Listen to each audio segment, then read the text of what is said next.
नमस्ते। आज के इस एक्सप्लेनर में आपका स्वागत है। जरा सोचिए, जो भाषा हम और आप अभी बोल रहे हैं, सुन रहे हैं, वो यहाँ तक पहुंची कैसे? आज का हमारा विषय है खड़ी बोली। और यकीन मानिए, इसका इतिहास किसी ब्लॉकबस्टर कहानी से कम नहीं है।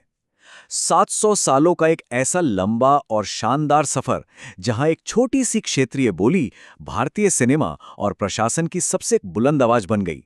तो चलिए, आज खड़ी बोली के ऐतिहासिक विकास की इसी दिलचस्प परतों को खोलते हैं।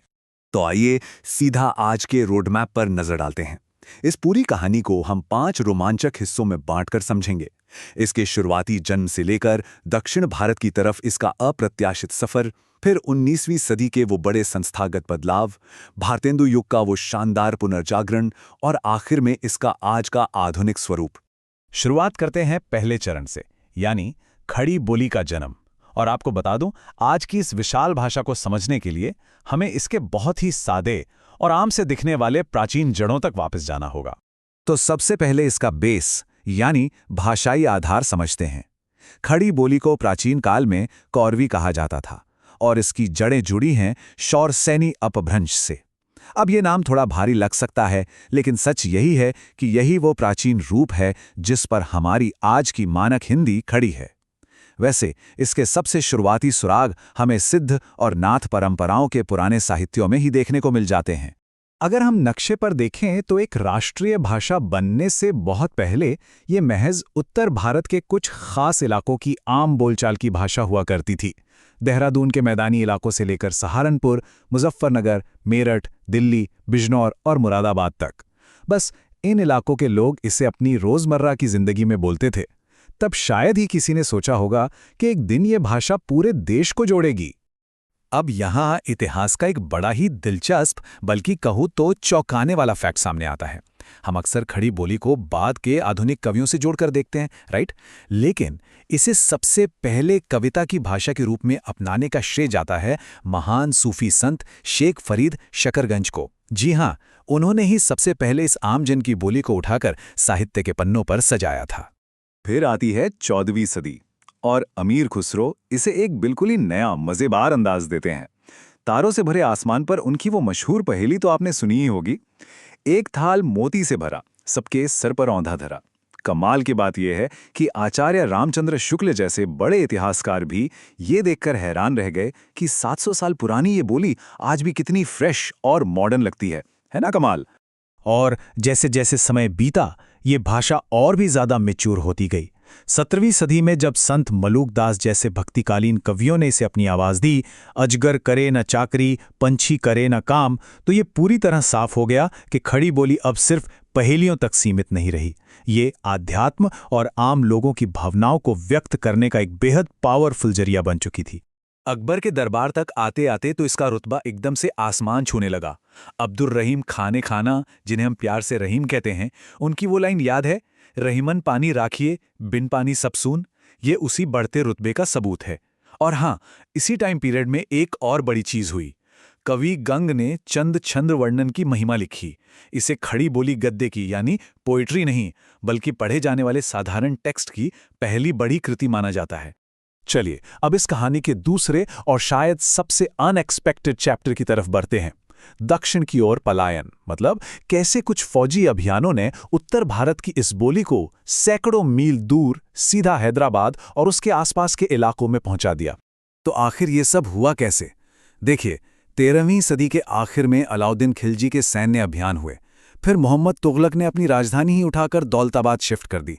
इन सब से हुआ ये कि उत्तर के लोग भारी तादाद में दक्षिण पहुंचे और वहां जाकर खड़ी बोली का मराठी, तेलुगु और कन्नड़ जैसी भाषाओं के साथ एक बड़ा ही अनोखा मिक्सचर तैयार हुआ।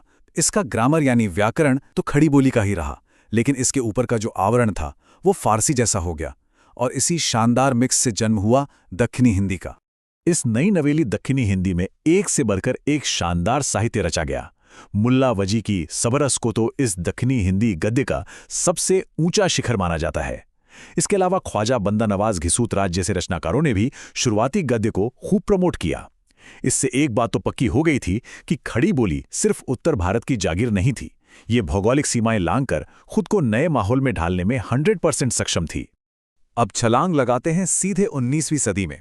ये वो दौर था जब अंग्रेजों के एडमिनिस्ट्रेशन और प्रिंटिंग प्रेस की एंट्री ने अनजाने में ही खड़ी बोली के फॉर्मल होने की रफ्तार को मानो टर्बो चार्ज कर दिया।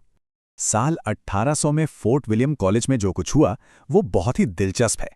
असल में ब्रिटिश सिविल सर्वेंट्स को ट्रेनिंग देने के लिए प्रिंसिपल जॉन गिलक्रिस्ट के अंडर में खड़ी बोली को एक फॉर्मल रूप दिया जाने लगा, और इसी वजह से लल्लू जी लाल, सदल मिश्र, मुंशी सदा सुखलाल नियाज और इंशा अल्लाह खान जैसे बड़े विद्वानों ने मिलकर ऐसे मूलभूत ग्रंथ लिख डाले जिन्होंने हिंदी गद्य की पूरी दिशा ही बदल कर रख दी। यहाँ ना इतिहास की एक बहुत ही मज़ेदार डायनामिक देखने को मिलती है। ईसाई मिशनरियों ने अपने धर्म प्रचार के लिए बाइबल का बहुत ही आसान हिंदी में अनुवाद बांटना शुरू किया। उनका मोटिव तो कन्वर्जन था, लेकिन अनजाने में उन्होंने देवनागरी लिपि और खड़ी बोली को आम जनता के बीच सुपर पॉपुलर कर दिया, और फिर इसका पलटवार भी हुआ। स्वामी दयानंद सरस्वती और राजा राम मोहन रॉय जैसे भारतीय समाज सुधारकों ने अपनी संस्कृति और विचारों को बचाने के लिए इसी भाषा को अपना सबसे बड़ा हथियार बना लिया। उधर प्रिंटिंग प्रेस ने तो जैसे कम्युनिकेशन में क्रांति ही ला दी थी, लेकिन हिंदी पत्रकारिता की शुरुआत की सबसे बड़ी आयरनी यानी विडंबना देखिए। पहला हिंदी न्यूज़पेपर उदंड मार्तंड किसी हिंदी भाषी राज्य से नहीं निकला था, बल्कि वो 1826 में कोलकाता से पब्लिश हुआ था। इसके बाद बनारस अखबार और दैनिक हिंदुस्तान जैसे अखबारों ने इस भाषा को घर घर की आवाज़ बना दिया। और अगर आपको उस दौर में इस भाषा के क्रेज़ का अंदाज़ा लगाना है तो बाबू देवकीनंदन खत्री का चंद्रकांता याद कर लीजिए। उनका ये तिलिस्मी उपन्यास इतना बड़ा हिट हुआ कि आप इसे उस जमाने का हैरी पॉटर मान सकते हैं। सोचिए, जिन लोगों को हिंदी नहीं आती थी उन्होंने सिर्फ और सिर्फ इस कहानी को पढ़ने के लिए हिंदी सीखी। इसके अलावा श्रद्धाराम फिल्लौरी की भाग्यवती जैसी किताबों ने भी यही काम किया। ये खड़ी बोली की उस जबरदस्त मास अपील का सॉलिड सबूत था। अब हम अपने एक्सप्लेनर के छोटे चरण में आते हैं, भारतेंदु युग का पुनर्जागरण। 1850 से 1885 का ये दौर इस बात का जीता जागता सबूत है कि कैसे सिर्फ एक इंसान अपनी 35 साल की छोटी सी जिंदगी में पूरे भारतीय साहित्य में एक भयानक बड़ी क्रांति ला सकता है। निज भाषा उन्नति है, सब उन्नति को मूल। भारतेंदु हरिश्चंद्र की ये एक लाइन उस दौर का जैसे सबसे बड़ा मंत्र बन गई थी। उन्होंने क्या किया कि कविता को पुरानी ब्रज भाषा के दायरे से बाहर निकाला और उसे खड़ी बोली की तरफ मोड़ दिया। ऐसा इसलिए ताकि साहित्य आधुनिक जीवन की कड़वी और सच्ची रियलिटीज को खुलकर बयां कर सके। इस टाइम पीरियड में खड़ी बोली का जो दायरा बढ़ा वो अनबिलीवेबल था। 1893 में काशी में नागरी प्रचारिणी सभा बनी, लेकिन गेम चेंजर साबित हुई महेंद्र भट्टाचार्य की किताब पदार्थ विज्ञान। इस एक किताब ने दुनिया को यह दिखा दिया कि सुनिए, खड़ी बोली सिर्फ शेरो शायरी या कहानियों तक लिमिटेड नहीं है, ये साइंस और बड़े बड़े लॉजिकल कॉन्सेप्ट्स को समझाने के लिए भी पूरी तरह से तैयार है। और अब हम आ गए हैं अपने शानदार सफर के आखिरी चैप्टर में, आधुनिक युग। 20वीं सदी का वो टाइम जब खड़ी बोली पूरी तरह से एक स्टैंडर्डाइज्ड पावर हाउस बनकर नेशनल स्टेज पर छा जाती है। 20वीं सदी की शुरुआत ही हुई एक बहुत बड़े धमाके के साथ, और वो था आचार्य महावीर प्रसाद द्विवेदी की सरस्वती मैगजीन। सन 1900 में इसी मैगजीन में छपी थी किशोरी लाल गोस्वामी की इंदुमती। इसे कई लोग आधुनिक हिंदी की पहली शॉर्ट स्टोरी मानते हैं। और हाँ, लगभग इसी समय आचार्य रामचंद्र शुक्ल का लिखा हिंदी साहित्य का इतिहास आया, जिसने इस भाषा को एक बहुत ही साइंटिफिक और व्यवस्थित बेस दे दिया। इसी दौर में एक बहुत ही जरूरी सोशल और पॉलिटिकल एफर्ट भी देखने को मिला। महात्मा गांधी ने उत्तर और दक्षिण, साथ ही हिंदू और मुस्लिम के बीच की राजनीतिक दूरियों को मिटाने के लिए हिंदुस्तानी भाषा को प्रमोट किया। ये खड़ी बोली का वो एकदम सिंपल रोजमर्रा वाला वर्जन था, जिसमें ना तो बहुत ज्यादा भारी भरकम संस्कृत के शब्द थे और ना ही बहुत कठिन उर्दू। ये सही मायनों में सबको कनेक्ट करने वाली भाषा थी। अब बात करते हैं साल 1931 की। ये साल ऐतिहासिक रूप से एक बहुत बड़ा माइलस्टोन है। क्यों? क्योंकि इसी साल पहली Hindi feature film Alam Ara release हुई थी, और इस सिनेमा ने खड़ी बोली को रातों रात लाखों करोड़ों दिलों की धड़कन बना दिया। इसके साथ ही मैनुअल हिंदी टाइपराइटर के इन्वेंशन ने इसे मीडिया, बिजनेस और एडमिनिस्ट्रेशन की दुनिया में हमेशा के लिए पक्का कर दिया।